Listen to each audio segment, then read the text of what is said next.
Greetings. Next few lectures, we're going to focus on Islam.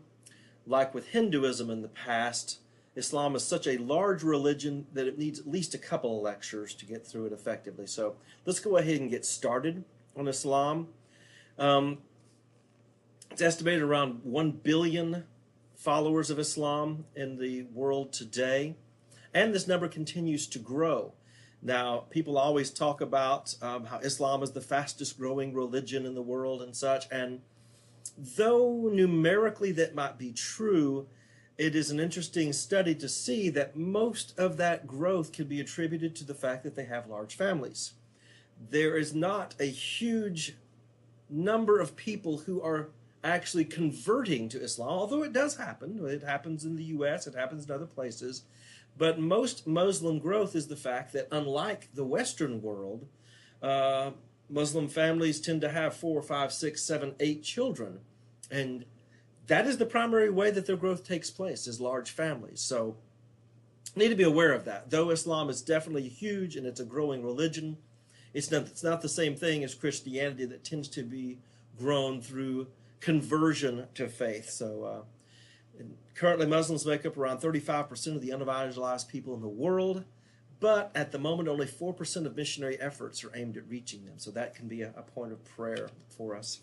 Some of the fundamental terms: Allah, the Arabic word for God, is also it's known as the great name of God. Islam is the Arabic word meaning submission to God. It's the basis of the Muslim religion. And Muslim is actually the Arabic word meaning those who submit to God. So that's the actual meaning of those words, is submission to God and those who are submitted to God. Muslims hold a very strong view concerning the unity of Allah. Their scriptures say, He is God, the one and only. He is the eternal, absolute, who begetteth not, nor is he begotten. To a Muslim, the association of Allah with other gods that claims to be God is the greatest sin possible, known as shirk. And this is one of the greatest sticking points between Islam and Christianity, is this idea that Christianity claims that God has a begotten son. That is, to make that statement is their greatest sin. And so there's immediately a challenge faced when we claim that God became a man and that Jesus was God's son. That is often a great challenge when we begin conversations with Muslims. The phrase Allahu Akbar, God is the greatest, is continually quoted by Muslims.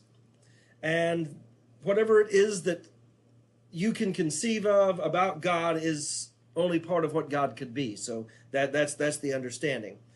And the greatest distinction between the Christian and Muslim view of God is the idea of transcendence. We believe that God is transcendent, but we also believe that He is God with us. So there's we believe God is transcendent, but has made Himself known and made Himself knowable. Allah is unknowable. He is completely separate. He holds Himself aloof from man. His ways and His nature cannot be comprehended by man at all. All we can do is submit to His will. So, once again, very different. Though it's similar, it has some significant differences to the Christian view of God. Islam puts a great emphasis on the role of prophets, or Nabi. From time to time, Allah has revealed His will for the world through prophets. And prophets who leave a book for the people are called Rasul, which actually would basically mean the word apostle. So understand, though, that even though Muhammad claimed there were over 124,000 prophets that had been sent by Allah in history, he claimed to be the greatest of all prophets and having received the final and great revelation of the will of Allah. Now, understand, it's interesting that most of the 25 Nabi that are mentioned in the Quran are actually biblical figures. They're the same people we would know. Adam, Noah, Abraham, David, Jesus, they were all listed as Nabi. They want people who were sent by Allah to deliver His message to their people at that time. Okay. Once again, the prophets who left a book were called apostles, or Rasul. Moses and David left the writings of the Old Testaments for their followers. Jesus left the writings of the Gospels to his followers. So people who follow the teachings of these men are, even though they're not Muslim, they are called people of the book. And they're usually granted special privileges by Muslims above a normal unbeliever. Muslims also believe in other spiritual beings. They believe in angels. It was the Archangel Gabriel, who appeared to Muhammad and revealed to him the message of the Quran. They believe that angels were created by God to worship him, to show his glory, and to guard and intercede for men. So they have a concept of angels. They have also a concept of demons, demons that are called jinn in Arabic. The jinn were created from fire and are led by the devil. But they are rather weak beings, but they can cause trouble for men. Now, you hear the word jinn, and it's not a very big jump to go to that, from that to the word genie. The genie of the bottle, the genie of the lamp that we might talk about. Genie or jinn is actually a demon. And it's, once again, they are tempters, they are trickers, they will do things just to make people's lives miserable, but their ultimate goal is to tempt a Muslim and cause him to turn away from his faith. So you have to constantly be on guard against the work of the jinn who are trying to tempt you and turn you from your faith in Islam.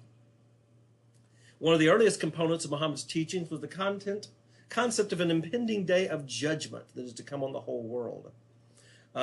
This last day has been known by several names in the Quran: the day of uprising, the day of separation, the day of reckoning, or simply the hour. They have some interesting beliefs concerning this.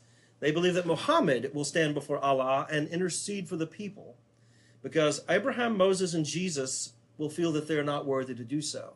Even though Abraham, Moses, and Jesus were all sent by God, they don't feel that they're worthy to intercede, because Muhammad was the one who truly understood the will of Allah.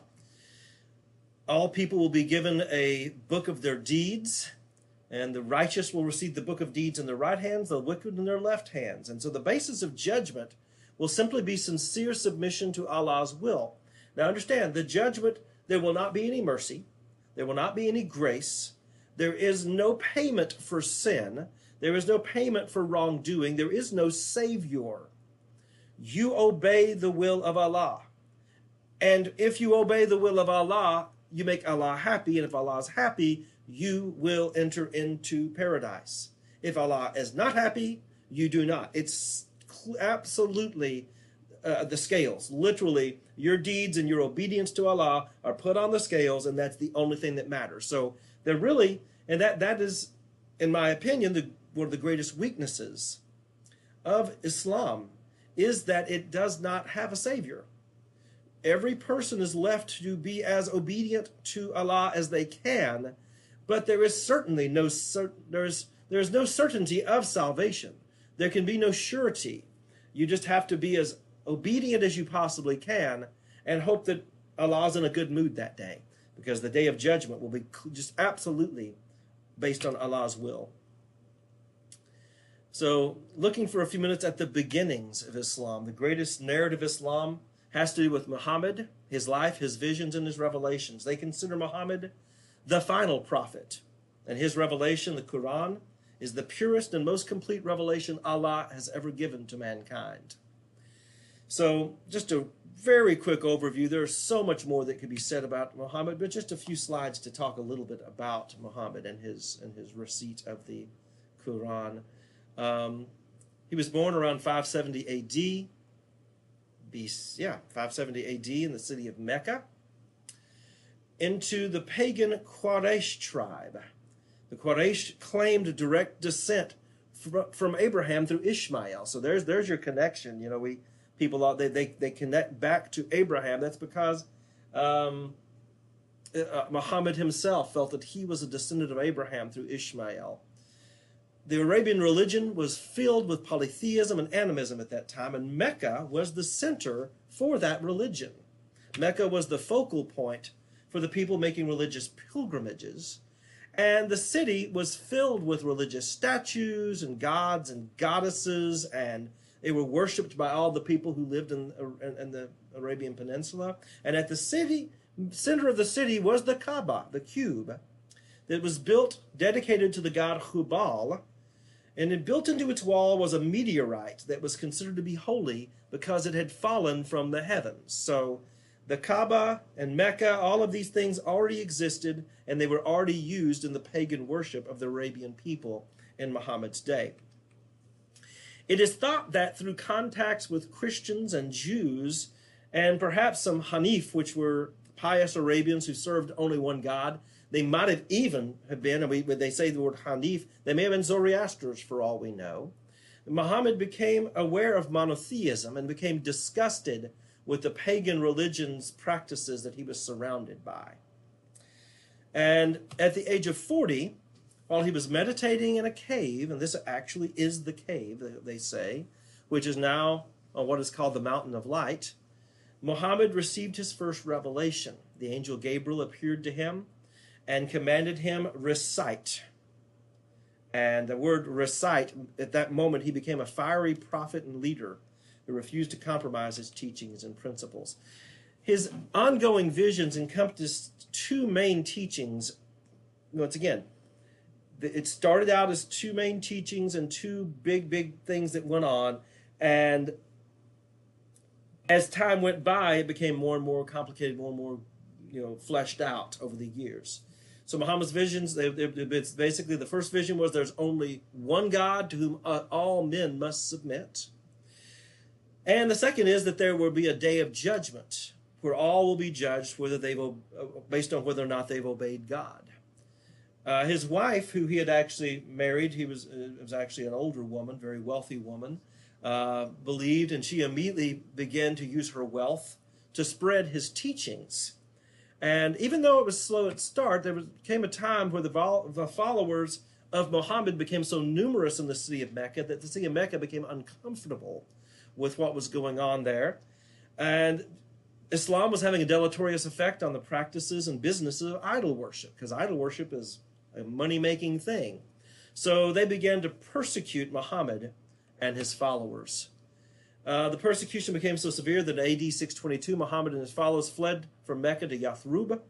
This became known as the Hijrah, or the flight, and now marks the beginning of the Muslim year. This marked the beginning of the Islamic community as a separate independent people group. So all the followers of Muhammad left and moved to a different location, and that's when they begin to form their own community identity.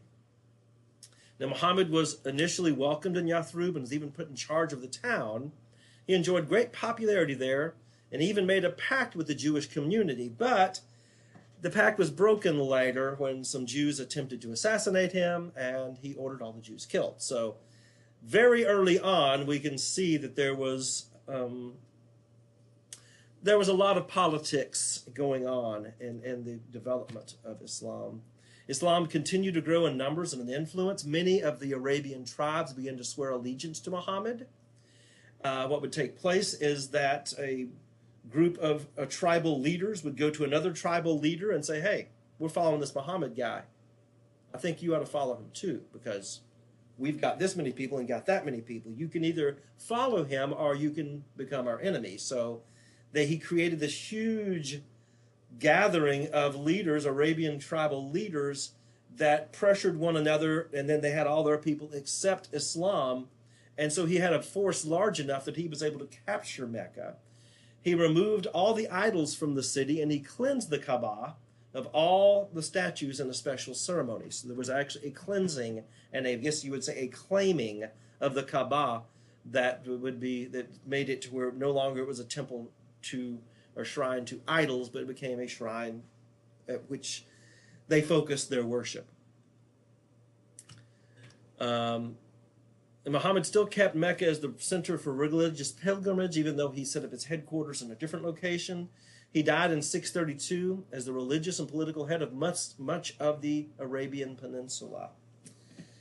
Now, along with the formation of the basic religion and the formation of this confederation of tribal leaders that gave Islam so much political and military power early on, one of Muhammad's most important contributions was the collection of visions, teachings, and wisdom sayings in the Quran. Islam teaches that the message of the Quran came directly from Allah in order to confirm the revelations given to the prophets of the past. So these are the words of Allah. Literally, if we would call it mechanical dictation theory and bibliology. Literally, this is exactly what Allah said word for word. One of the early caliphs, who was a successor to Muhammad, named Uthman, he made a great contribution to Islam, because up until his time, all the teachings of Muhammad had only been passed down verbally, or maybe written on little palm leaves, or little scratches of. There was this, literally, they talked about when there's a whole, you could do some research into this. It's very interesting, because this whole idea of the development of the Quran is very interesting, because literally people brought in literally palm leaves and little pieces of parchment and little piece of a garment that had something scratched on it or written on it, and they literally had this big old pile of things, and they just literally started going through and piecing together this Quran.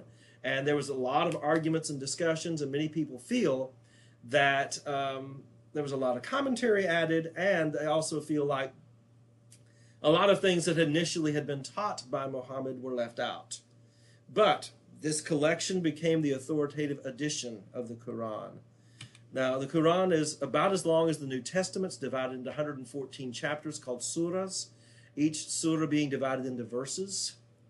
Now, the surahs are arranged by length, creating kind of a reverse chronology. The later, more complete teachings of Muhammad fall at the beginning, while the shorter, easier, more simple teachings fall at the end. So it's like they had all the longest teachings first, and then it got smaller and smaller and smaller. So the last surahs probably are the ones that are most directly from Muhammad. They're the ones that were, the shorter, clearer teachings like were described earlier on. As of right now, the Quran retains its authoritative quality only in Arabic. Any other translation is not considered to be authentic. It is a translation, but it's not the words of God. Even school children, even in countries where Arabic is not spoken, are required to memorize long passages of the Quran in its original language. And quoting the Quran in melodic forms is considered an art with special techniques learned and practiced. And you can hear that when you hear the Muslim, if you're ever at a place where you hear the Muslim call to prayer, they have a very, very melodic way. And I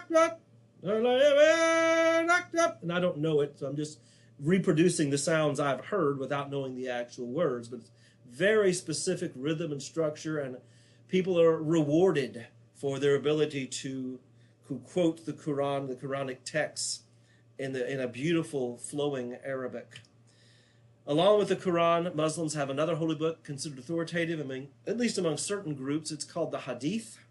It's a collection of the informal sayings and stories about the Prophet Muhammad's life. And so these are not truly authoritative, but they're kind of the wisdom sayings, and in situations where there's no clear teaching from the Quran about an issue, the Hadith is considered the authoritative guide to follow. So it's kind of like their follow-up, almost like a secondary reference point that they could follow if the Quran doesn't speak about something. I think we're going to go ahead and take a break there, and we'll pick up talking about the requirements of Islam and do a part 2.